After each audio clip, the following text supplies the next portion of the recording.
mercury, and lo and behold, what they found was about half of the 20 samples that were collected of the high fructose corn syrup had detectable mercury at varying levels.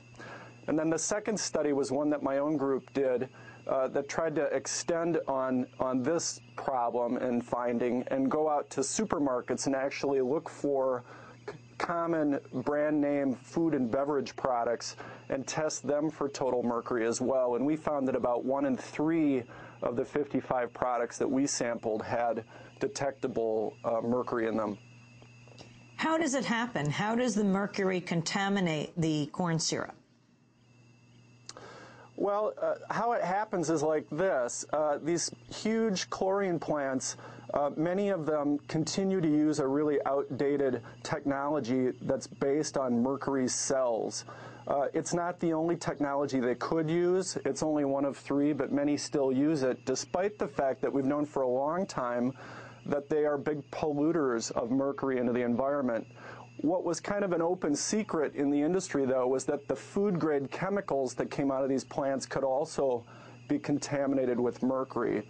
And so what these new studies shed the light on is the possibility that we're getting significant exposure to mercury through these contaminated food chemicals. What is the FDA doing about this? Well, unfortunately, you know, like the previous speaker said, the FDA's problems kind of speak for themselves. Their response this week was basically we're dealing with salmonella. We don't have time to worry about high fructose corn syrup. I think it reflects a bigger problem, though, in that not only is the FDA kind of asleep at the switch, but they've probably been underinvested. In other words, society has just decided that public health investments to protect the food supply or to look for salmonella are not a good investment, and so we're suffering the consequences now, I think, from that lack of oversight and investment.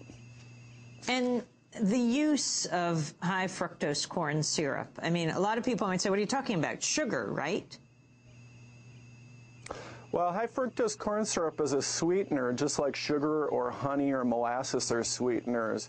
And what's different is that high fructose corn syrup's really only been widely used in the U.S. food industry since maybe the mid-'70s, and only used in soda pop since the early 80s. But it's rapidly become the major sweetener, to the point where now 1 in 10 calories that the average American eats comes from high fructose corn syrup. And that's the USDA's own figures. And the politics of corn and how it's come to replace sugar? Well, I think it's politics and economics. As everyone knows, or should know by now, as a country, we produce a heck of a lot of corn. And that in and of itself isn't a bad thing, but some of our policies have made corn extremely inexpensive for people to make all sorts of things out of it, including sweeteners, but as well fuels and other things. So high fructose corn syrup as a sweetener has been a pretty cheap staple for the food industry, and they've been very imaginative in finding lots of different food products to put it in. You know, everything from fast foods, where it's pretty ubiquitous, to salad dressings, to barbecue sauce, as well as soda pop, of course. Has the embargo against Cuba helped with keeping the corn syrup prices low and sugar prices high? I assume that the high fructose corn syrup lobby has been a great supporter of the embargo. Well, you're getting a little far afield from what I'm looking at in these studies. I don't know about that, but I think the issue here isn't just about high fructose corn syrup, but you know, the bigger point to the story, I think, is that we have an alternative way of making these products. The caustic soda, for example, is integral to the production of high fructose corn syrup. You can make caustic soda using mercury, or you can make it without using mercury. Unfortunately, we still have plants in the U.S. and even more abroad that continue to use this outdated mercury technology that can contaminate the caustic soda with mercury. And that's what, in turn, we think may be contaminating the high fructose corn syrup. So then Senator Obama actually was a co-sponsor of Senate legislation in 2007 that would have phased out the use of mercury in making caustic soda in these plants, but the legislation never passed. The Corn Refiners Association has rejected the mercury study. Audrey Erickson of the Corn Refiners Association said in a statement, quote, "This study appears to be based on outdated information of dubious significance. Our industry has used mercury-free versions of the two reagents mentioned in the study, hydrochloric acid and caustic soda, for several years. It's important Americans are provided accurate science-based information. They should know that high fructose corn syrup is safe. In 1983, the U.S. Food and Drug Administration formally listed high fructose corn syrup as safe for use in food and reaffirmed that decision in 1996. Yeah, well, I think there's two important points from that statement. The first is the data that came out this week is the only public data available. So neither the FDA nor the Corn Refiners Association has come forward with any data. The scientific study collected high fructose corn syrup samples in 2005 and tested them. So that's the only data we have to go on.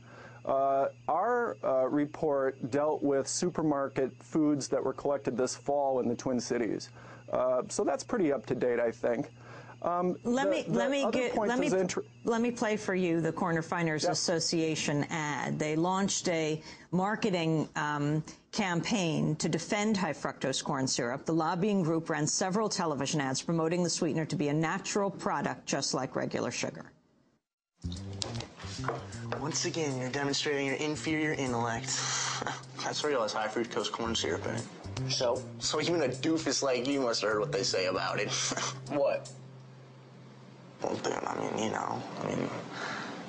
That it's made from corn, and it's nutritionally the same as sugar, and it's just fine in moderation? Whatever, dude. Did Mom and Dad teach you any manners? Get the facts. You're in for a sweet surprise.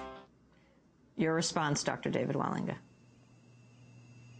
Well, you know, I don't think our research says something either way about the healthfulness of high fructose corn syrup per se. I think what it points to is that there's different ways to make it. And we think we ought to be making high fructose corn syrup without chemicals that can be mercury contaminated. And we have the technology to do that. I think the industry just needs a kind of a good solid push in that direction, and Senator Obama's legislation and that sponsored by others would do that. What are the dangers of mercury, especially when it comes to kids? Well, mercury in general comes in a lot of different forms, and all the forms are basically toxic to varying degrees. We know the most about a particular form called methylmercury, and people will recognize that because it's the one in fish and seafood. And all the federal standards are based on methylmercury. We don't really know what kind of mercury is in high fructose corn syrup. I would hope that if FDA does further testing, and I hope they do, that's one of the questions they would answer is what's the mixture of mercury in the high fructose corn syrup that we're finding. But even beyond that, you know, because you could spend years having debates over that, I think is this point that there are different ways to make high fructose corn syrup. We could easily transition the industry to only making high fructose corn syrup and other food products using chemicals that aren't mercury contaminated because of these plants that use this outdated technology. And finally, that's where I think we need to go. Finally, back on the issue of the peanuts, I want to ask Patty Levera. She agrees with senior congressional and state officials like Congressmember Rose DeLauro of Connecticut, calling for a federal probe of possible criminal violations at the Georgia peanut processing plant. Yes, sadly, I mean, I think that's what it's come to. I mean, this is a plant. I mean, everything that the FDA does is basically voluntary. They ask these plants to regulate themselves, and then they act surprised when it goes badly. But this plant did some testing, saw a problem, and just did more testing until it came up okay. And that should be investigated, and they should have some penalty for that. Patty Levera, Food and Water Watch, and David Wallinga of Institute for Agriculture and Trade Policy, thanks so much for joining us. And that does it for our broadcast. Democracy Now! Produced by Mike Berkshire, for the producer, Armata, Angela Comet, Steve Martinez. We have a web store manager job opening. Apply at job@democracynow.org. Check our website. I'm Amy Goodman. Thanks for joining us.